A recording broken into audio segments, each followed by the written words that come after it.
Okay, we're only going to have just a few brief things here to say about Tacitus's dialogue and Aphthonius's Progymnasmata, because we're going to save a lot of this for in class. So, and I know that some of you guys are going to hold forth on your individual ones, and I don't want to steal your thunder. I'll be holding forth in depth on Tacitus when we get into class this week, but I do want to kind of highlight a few things for you to be looking for in your reading. Number one, obviously, if you are halfway in it or a little bit into it, you can see that the work offers kind of a running commentary of what's happened to rhetoric over the years. Now, that's important because guess what Tacitus is really, really famous for? That's right. He didn't just study rhetoric as a young man. He was a historian, and he probably was the greatest of the Roman historians. I think Suetonius' Life of the Caesars and Livy and Pliny the Elder, I mean, all those guys are wonderful historians. They're very, very important.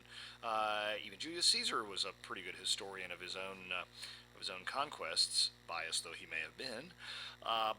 But it's Tacitus who I think is the consummate historian. He's really good. He's very thorough. I think a modern historian would read Tacitus and say the guy's pretty good. There are times when you say, "Boy, he's somewhat dismissive of things." Tacitus, by the way, is such a historian, such a good historian, that he is one of the very few references from that era, non-Christian references, who actually discusses Christ and the early Christian movement in Judea, and even he doesn't name Jesus Jesus. He calls him Christus, but it's clear that the references to what it is. He even talks about his execution at the hands of Pontius Pilate. Anyway, it's quite interesting as a side note. But he was a historian, so it shouldn't surprise you that he's creating a sort of dialogue here, a la Plato and his dialogues and Socrates and such. But it's really kind of a history of what has happened to rhetoric over the years.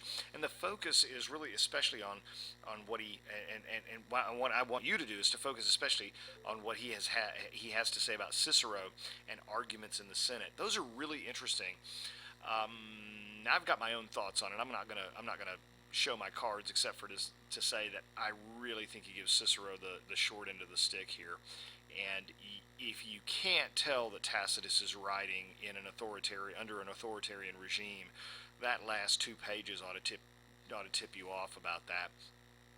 In particular, Tacitus is quite an interesting guy. You can do some interesting research on him. He's an interesting and a good writer. His style is good. You can tell he studied rhetoric, or was quite skilled in rhetoric, unlike, for example, Livy, who I think tends to drone on like me.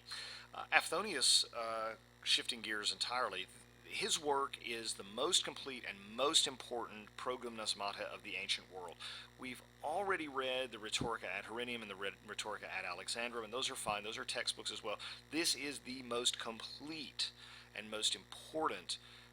And actually, even though it reads a little bit monotonously, when you go through the exercises, I mean, we'll let one of you hold forth on it. I mean, it follows a pattern for sure. I mean, there's a certain set steps, a certain set group of steps that one has to go through in order to complete the exercises or works.